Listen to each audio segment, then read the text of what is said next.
참 탄탄대로를 잘 걸어왔는데 웬일인지 어느 때부터 더 이상 이제 발전이 안 되는 거예요. 거기서 멈춰버린 것 같은 이제 이런 생각이 들 때가 있죠. 이것이 이제 잠시면 몰라도 시간이 길어지면 이것을 우리는 슬럼프다 이렇게 얘기를 합니다. 자, 누구나 우리는 이런 삶의 슬럼프를 만나게 돼요. 그런데 우리는 이 슬럼프를 만날 때마다 내가 평범한 인간이구나, 지극히 평범한 사람이구나, 이것을 알려주는 도구와 같은 거라는 거죠. 내게 왜 슬럼프가 왔을까 그러지 말고 내가 사람이네, 인조인간, AI 이렇게 같으면은 피곤한 것도 없고 지치지도 않고 슬플 일도 없어요. 사람이니까 슬프기도 하고 지치기도 하고 의욕도 상실되고 눈물도 나고 그런 거거든요. 자, 그래서 우리는 이런 슬럼프를 누구나 겪게 되는데, 자, 그럴 때 그것이 우리의 성공을 삼켜버리는 것은 아니에요. 이제는 다 끝났는 거구나, 그렇게 생각할 필요가 없어요. 그것은 다 지나가는 거고 성공을 삼키지는 못합니다. 잠시 딜레이는 시킬 수 있어요. 지체시킬 수는 있지만은 궁극적인 내 삶의 성공들을 빼앗아갈 수는 없어요. 우리는 잘 극복하면 되는 것입니다. 성경은 우리에게 그것을 알려주는 것입니다. 그래서 여러분 생각하셔야 돼요. 누구에게나 이런 일이 생기는 거구나, 내 삶을 빼앗아가고 성공을 앗아가는 것은 아니구나, 잘 극복하면 되겠구나, 그런 마음을 가지셔야 됩니다. 이미 여러분 중에 그런 분들도 있을 수 있습니다. 아무 의욕이 없고 아무리 노력해도 결과가 안 나오고 모든 것을 그만두고 싶은 이런 이미 이 슬럼프를 겪고 있는 사람이 있을 수도 있습니다. 그러나 여러분, 오늘 이 말씀을 통해서 여러분의 길을 발견하시고 슬럼프를 벗어나는 그런 은혜가 있기를 주님 이름으로 축복합니다. 불쑥불쑥 나타나는 삶의 장애물 같은 거예요. 오늘 이스라엘 백성들이 그들이 이제 이런 일을 만난 거예요. 우리가 지난주에도 함께 나누었던 여리고성 무너뜨렸지 않습니까? 그 견고한 여리고성은 무너뜨렸거든요. 그리고 요단강을 마른 땅처럼 건너왔지 않습니까? 승승장구해서요. 그런데 오늘 본문에 보면은 그 작은 아이성 정복에 실패하고 사람들이 주저앉아 버려요. 나는 5절에 그 말씀 하겠죠. 이 사람들이 그들을 36명쯤 쳐 죽였어요. 그러니까 막 혼비백산 도망가는 겁니다. 그래서 백성들의 마음이 녹아서 물같이 되어버렸어요. 자기들 생각에는 우리가 요단강을 건넜지 않냐, 그 견고한 여리고도 무너뜨렸지 않냐, 그 적은 아이성 저것쯤이야, 이렇게 생각했는데 거기에 이제 이 사람들이 발목이 잡힌 겁니다. 그래서 물같이 마음이 녹아버리고 슬럼프에 빠져버린 거예요.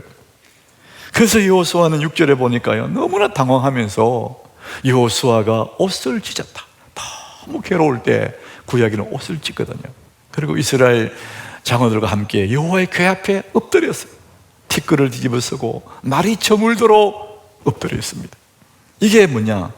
슬럼프에 빠진 거예요. 그렇게 용맹스럽던 그 모습은 강도됐고 마음이 다 녹아서 물같이 되어버린 거예요. 여러분들 볼 때 저 사람에게는 아무 문제 없을 거야, 다른 사람 다 잘 사는 것 같아, 왜 나만 이럴까? 그게 아니라는 겁니다. 누구 대회 없이 이 슬럼프는 찾아오고 또 찾아오는 슬럼프를 피할 수도 없다는 거예요. 자, 그러면 어떻게 되냐? 우리는 피할 수 없는 그 슬럼프를 맞았으면 이걸 잘 극복해 나가는 것이 지혜지 않습니까? 그것 때문에 삶을 끝내면 안 되잖아요. 그 슬럼프가 온다는 이야기는 좀 전에 제가 말씀드렸잖아요. 내가 사람이구나, 나는 인조인간이 아닌 가슴을 가지고 있는 감정을 가진 인간이구나, 이것을 알려주는 거거든요. 난 사람이다. 그러니까 이런 슬픔도 오고 눈물도 있고 아픔도 오는 거 아니냐, 이렇게 이제 이런 반응을 하셔야 되는 것이죠. 자, 오늘 이 불행이라는 것이 모두에게 찾아오는데 이 이스라엘 백성들에게 이런 슬럼프가 찾아온 거예요. 자, 우리 다시 한번 5절을 한번 보겠습니다. 이 아이성의 사람들이 하죠. 이 사람들이 자기들 공격해온 이스라엘 백성들 3,000명 올랐는데 36명을 쳐 죽여버린 거예요. 근데 3,000명이 전쟁으로 갔다가 36명 죽고 도망가고 있습니다. 근데 3,000명 중에 36명이 죽었다. 여러분, 전쟁에 36명이면 큰 문제는 아니잖아요. 그런데 36명보다 더 큰 문제가 뭐냐? 그 하반절에 보니까 백성의 마음이 녹아서 물같이 되었다 그랬습니다. 이게 큰 일이거든요. 이전에는 요단강을 건너고 여리고를 온다는 소리 듣고 가나안에 있는 원주민들이 마음이 막 녹았거든요. 큰일 났다, 큰일 났다. 그런데 이제는 전세가 바뀌어졌어요. 이스라엘 백성들이 마음이 막 녹아내리는 겁니다. 물같이. 그 사람들은 의기양양해졌어요. 이게 너무나 큰 문제라는 거예요. 그래서 여호수아는 백성들의 마음이 물처럼 녹아져 버리니까 그것이 너무나 가슴 아픈 거죠. 여러분, 우리가 어떤 일에서도 이 마음이 무너지면, 내 마음이 녹아내리면 그때는 아무 의욕이 없습니다. 그 어떤 일에도 에너지가 나오지 않습니다. 왜? 마음이 다 무너졌기 때문에. 이스라엘 공동체가 지금 이런 상황이 된 겁니다. 자, 그러면은 문제는 이제 슬럼프야 누구나 겪는 것이고 인간이기 때문에 만나는 것인데 피할 수도 없는 것인데, 그러면 문제는 이걸 잘 극복해야 되지 않습니까? 어떻게 이걸 극복해 나갈 거냐? 여러분, 원인을 찾아내면 우리는 문제를 해결할 수 있는 거거든요. 우리 몸의 병도 원인을 안다면, 원인만 제거해버리면 회복이 되는 거죠. 병의 뿌리를 찾아서 뽑아내면 회복이 되는 거거든요. 근데 원인을 모르는 병들이 너무나 많습니다. 그러니까 현상의 약만 쳐가지고 현상을 없애는 거예요. 뿌리가 살아있는 거예요. 그러니까 원인을 뽑아내야 되는데, 원인을 알게 되면 우리 질병도 해방할 수 있는데, 우리 인간이 만나는 슬럼프도 원인을 알면 충분히 그것들을 극복할 수가 있다는 것이죠. 자, 이 사람들에게 이 슬럼프의 원인이 어디 있었느냐? 3절입니다. 3절. 여호수아가 이제 사람들 아이성을 한번 정탐하고 와라. 근데 그 정탐꾼들이 돌아와서 한 얘기가, 아이고, 가보니까 아이성은 작은 성이에요. 사람도 적어요. 그러니까 우리 다 갈 필요 없습니다. 2,000~3,000명만 올라가면 그거 싹 정리할 수 있습니다. 그렇게 보고를 한 거예요. 그래서 진짜 3,000명이 올라갔더니 대패를 당하고 도망하고 백성들 다 마음이 무너져 버린 거예요. 이들이 슬럼프를 만난 가장 큰 이유 중에 하나가 뭐냐? 아이성을 너무나 얕본 거예요. 다시 말하면 자기들이 자신감을 가진 거예요. 우리가 저 견고한 여리고도 무너뜨리는데 이것쯤이야, 이런 생각을 한 거예요. 그래서 많은 사람들이 성공 후에 문제를 만나요. 성장하다가 확 나락에 떨어진 이유가 뭐냐? 그 성공에 도취되는 거예요. 우쭐해지는 거예요. 자신감이 붙은 거예요. 그럼 자신감이 너무 좋은 거지만은, 여러분, 그 여리고성을 무너뜨릴 때 자기들이 무너뜨린 건가요? 하나님이 무너뜨려 주는데 하나님 잊어버리고 우리가 했다, 나는 자신 있어, 이만하면 됐어, 이 정도면 나는 이제 할 수 있어, 자신감 있어 보이는데 교만한 겁니다. 그래서 나락으로 떨어지는 것입니다. 고린도전서 10장 12절에 이런 말씀이 있습니다. 같이 읽어봅니다. 그런즉 선줄로 생각하는 자는 넘어질까 조심하라. 나는 이제 됐어, 나는 됐어. 선줄로 생각하는 사람들은 넘어질까 조심하라. 이게 무슨 얘기죠? 교만하면 안 된다는 겁니다. 언제나 승승장구해도 내 마음의 태도를 확 낮추고 선줄로 생각하면 안 된다. 네가 네 은혜, 네 힘으로 살았냐? 하나님 은혜가 아니냐? 그래서 언제나 겸손한 모습으로 하나님 영광을 돌리면 그렇게 살아야지. 선줄로 생각, 나는 다 됐어, 이제 나는 이제는 하나님 은혜 없이 나는 살 수 있어. 그런 자세를 가질 때에 넘어질까 조심하라, 이렇게 말합니다. 이스라엘 백성들이 그렇게 선줄로 생각하다가 넘어진 것입니다. 또 하나의 이유는 이것보다 더 큰 이유가 있습니다. 왜 이들이 실패하고 슬럼프에 빠졌느냐? 아간의 범죄예요. 하나님이 여리고성을 칠 때에 하나님 그들에게 말씀하셨어요. 6장 18절에 이제 그 성을 치고 난 다음에 거기에 있는 모든 것들 너희는 온전히 바치라. 다 하나님의 거다. 정복 전쟁이면 니들이 가져야 되는데 이것은 영적인 전투이기 때문에 그것들을 가지면 안 돼. 너희는 온전히 바치라. 그러는데 그 바친 물건에 손을 댄 거예요. 손대지 마라 그랬거든요. 자, 그럴 때 오늘 그렇게 말씀하신 오늘 본문 1절에 보니까요, 이스라엘 자손들이 온전히 바친 물건으로 말미암아 범죄했대. 하나님께 바쳐진 물건인데 자기 것으로 이렇게 탁 챙겨버린 거예요. 그 중에 누가? 아간이라는 사람이. 이것 때문에 이들이 대패를 한 것입니다.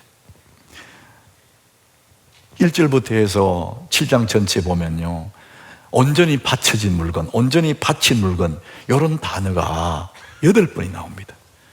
하나님께 드린 것들을 네가 가지면 안 돼. 이것을 계속 말씀하신 거예요. 그런데 아간은 하나님의 것을 자기가 가져가 버린 거예요. 도둑질한 거죠. 여러분, 이게 이제 가장 큰 원인이에요. 여러분, 설렁포를 벗어나는 진짜 방법이 있다면은 선수를 교체하는 거잖아요. 전반전에 부진한 선수 계속 기용하면 안 되잖아요. 선수를 교체해야 되는데, 말하자면 구멍난 배, 죽은 말, 이 갈아타야 되거든요. 내가 타고 있는 말이 죽었다. 그런 말을 타고 어떻게 사막을 건넙니까? 구멍난 배를 타고 강을 건너고 바다를 건너갈 수가 없잖아요. 그런데 미련한 사람들은 내가 타고 있는 이 말이 죽은지도 몰라요. 내가 타고 있는 이 배에 구멍난지도 모르고 그냥 건너가다가, 강을 건너다가 바다를 건너다가 함께 침몰하는 겁니다. 모르니까. 여러분, 설렁포를 벗어나려면 원인을 발견한 다음에 선수를 교체하는 것입니다. 어떻게 우리가 이 선수를 교체할 거냐? 여러분, 가장 중요한 첫 번째는요, 멈추는 것입니다. 하던 일을 멈추는 거예요. 이스라엘 백성들이 아이성을 쳤다가 실패했잖아요. 그럼 다시 군사를 보강해가 또 올라가는 게 아니고 멈추는 겁니다. 만약 그것을 멈추지 않고 계속 보강해서 3,000명에서 5,000명 보강하고 10,000명 올리고 30,000명 올리고 아무리 쳐도 안 됩니다. 왜냐하면 그 원인을 찾아내서 원인을 제거하지 않으면 군사들이 아무리 공격해도 안 되게 되어 있습니다. 그러니까 일단은 멈춰서는 겁니다. 더 이상 공격하지 않고. 일이 왜 이럴까? 멈춥니다. 자, 그리고는 6절에 보니까 여호수아가 그 장로들과 함께 여호와의 궤 앞에 엎드려요. 하나님 앞에 엎드립니다. 하나님, 이 우리의 아픔들, 이 큰 문제를 주님께 올려드립니다. 그 아픈 마음들을 주님께 토로하는 것입니다. 이것이 기도하는 것이죠. 내가 지고 있는 버거운 인생의 문제들을, 내가 지고 있으면 내 문제지만 이 문제를 주님께 옮겨놔버리면 이건 주님의 문제가 되지 않습니까? 여러분, 사람이 감당할 수 있는 그런 짐도 하나님께 가면은 그건 아무것도 아니거든요. 그래서 그 아픈 설렁포의 가슴, 찢어지는 그 마음을 하나님께 옮겨버리는 것입니다. 시편 68장 19절에 하나님 이렇게 말씀하고, 우리 같이 읽어봅니다. 날마다 우리 짐을 지시는 주, 곧 우리의 구원이신 하나님을 찬송할지로다. 여러분, 얼마나 감사해요. 날마다 우리 짐을 지시는 주, 주님이 날마다 내 짐을 져주시기 위해서 나를 찾아오시는 거예요. 너 힘들지? 그 짐 내가 질 테니까. 근데 우리는 주님 괜찮아요, 내가 질게요, 이런 경우가 많아요. 날마다 짐을 져주신다는 거, 주님은 우리 짐을 대신 져주시는 게 너무 기뻐하시는 거예요. 여러분, 기도하는 게 뭡니까? 내 그 무거운 짐, 감당할 수 없는 그 짐을 주님께 옮겨버리는 것이지. 어느 남편이 사소한 일로도 늘 근심 많고 걱정 많은 그런 남편이 있었대요.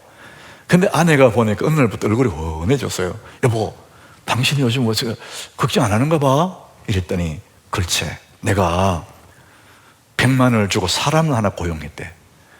그 사람이 내 대신에 걱정해 주도록 이렇게 다 맡겠다고. 나는 100만 원씩 주면 된다고. 아내가 기가 차서, 아니, 당신 말이야, 그 100만 원 어떻게 하려고 그래? 그랬더니, 아니, 그거야 그 사람이 걱정하겠지 뭐. 내 걱정 대신해 준 사람 내가 고용했으니까. 근데 이 누군가가 지어낸 얘기겠지만, 물이 많은 사람들은 늘 걱정을 내가 붙잡고 있습니다. 하나님께 옮기면 되는데, 하나님께 맡기면 되는데. 여러분, 기도라는 것은 걱정, 근심, 무거운 짐을 주님께 맡기는 거예요. 시편 55장 22절에 주님 그렇게 말하죠. 너의 짐을 여호와께 맡기라.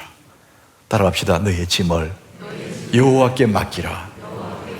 내가 무거운 짐을 지고 비틀거릴 때 이 짐을 여호와께 맡기면 주님은 우리를 딱 붙잡으시는데 의인의 요동함을 영원히 허락하죠. 그 말은 뭔가? 영원히 든든하다는 겁니다. 내 무거운 짐, 내 아픈 마음, 내 인생의 슬럼프, 내 서러운 눈물들 다 주님께 맡겨. 그래서 주님은 날마다 우리 짐을 져주신다는 거죠. 그분이 계시는데 왜 우리가 슬럼프 못 이기겠냐? 자, 그래서 이 지금 가슴 아픈 그 사연, 그 일들을 여호수아는 지금 하나님 앞에 엎드려서 주님께 맡겨요. 그래서 주님의 음성을 듣습니다. 주님이 이 일이 왜 이러지 않느냐 가르쳐 주시는 거예요. 그 내용이 11절이에요. 이 문제는 이스라엘이 범죄하여 내가 그들에게 명령한 나의 언약을 어긴 거야. 내 것을 가지고 하나님께 도둑질 하여 속이고 그것을 자기들 가운데 챙겼다. 이걸 알려준 것입니다.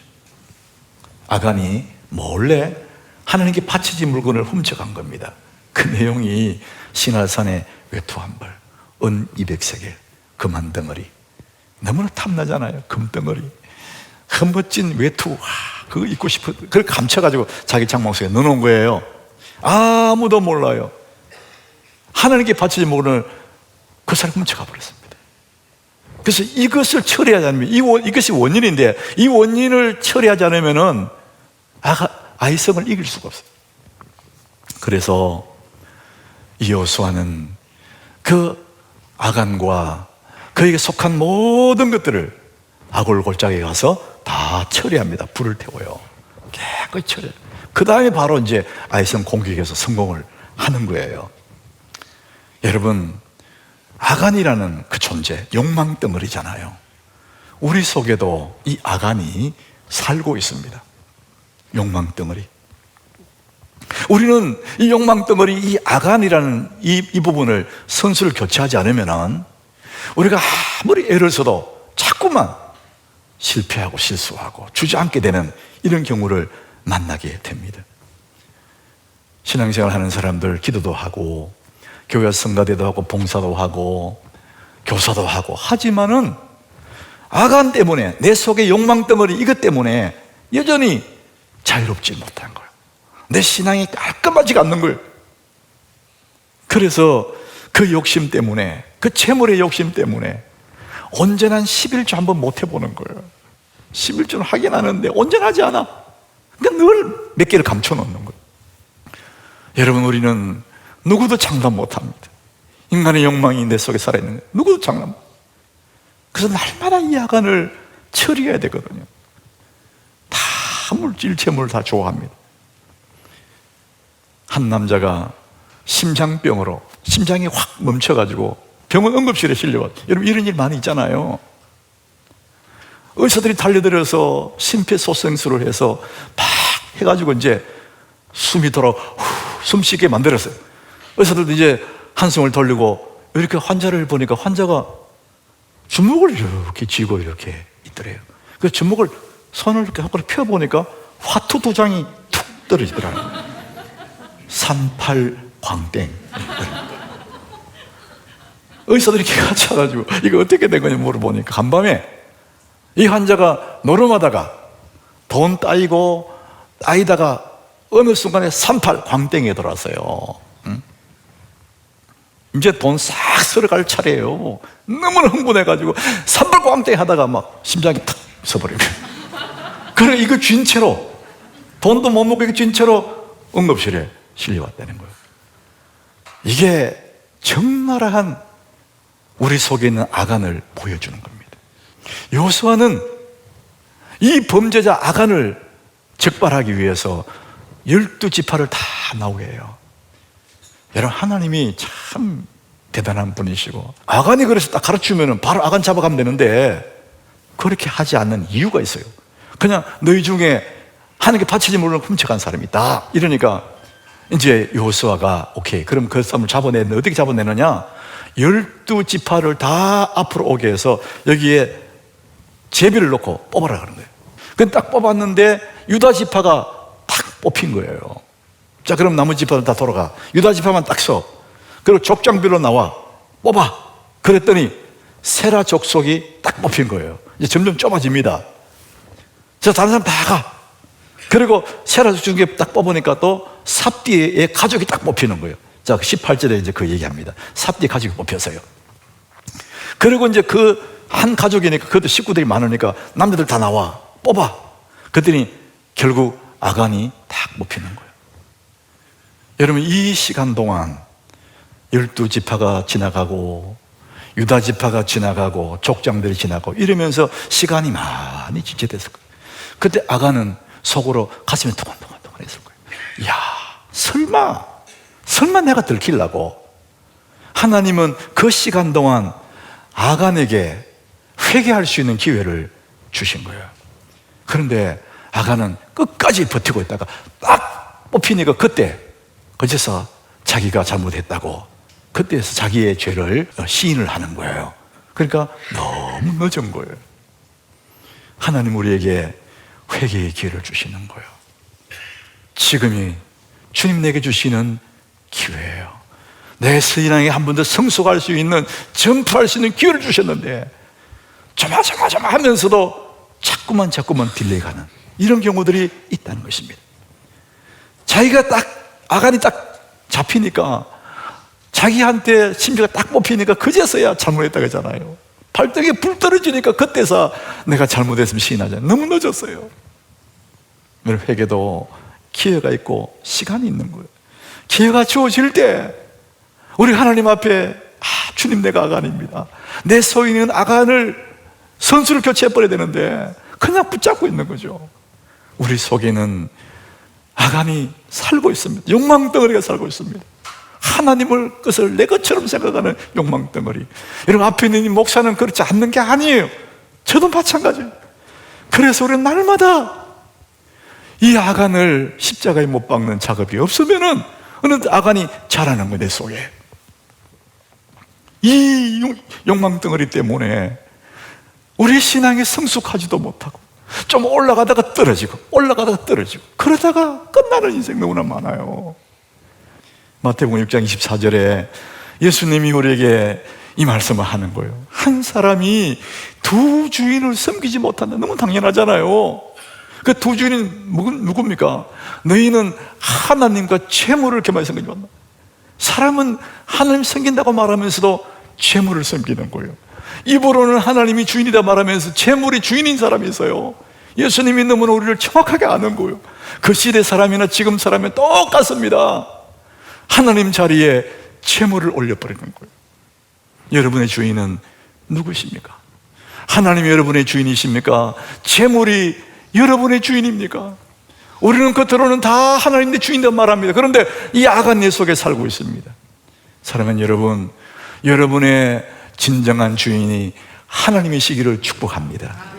그래야 우리가 올곧은 그리스도인의 삶을 살아갈 수가 있는 것입니다. 하나님이 진정 내 주인이 되어줘야 우리는 아이성도 없게 구할 수 있는 것입니다. 여러분, 오늘 정직하게 하나님 앞에, 이 말씀 앞에 자기를 오픈하셔야 됩니다. 어떤 이는 너무나 이 말씀에 은혜되는 사람도 있고, 어떤 사람은 가슴이 조마조마한 사람도 있을 거예요. 좌우에 날선 것처럼 폐부를 찌를 거예요. 너무나 힘들 거예요. 여러분, 그럴지라도 아간처럼 머뭇머뭇하지 마시고 피해가지 마시고 하나님이 기회를 주실 때에 마음을 열고, 주님, 내가 아간입니다. 내가 그런 인간입니다. 말씀의 거울에 자기를 비춰보고, 오늘 여러분 주인을 두 주인 섬기면 안 되는 것입니다. 하나님이 여러분의 주인 되기를 축복합니다. 이것이 멋진 그리스도인의 삶입니다. 설렘 프로에 빠질 때에 선수를 교체하십시오.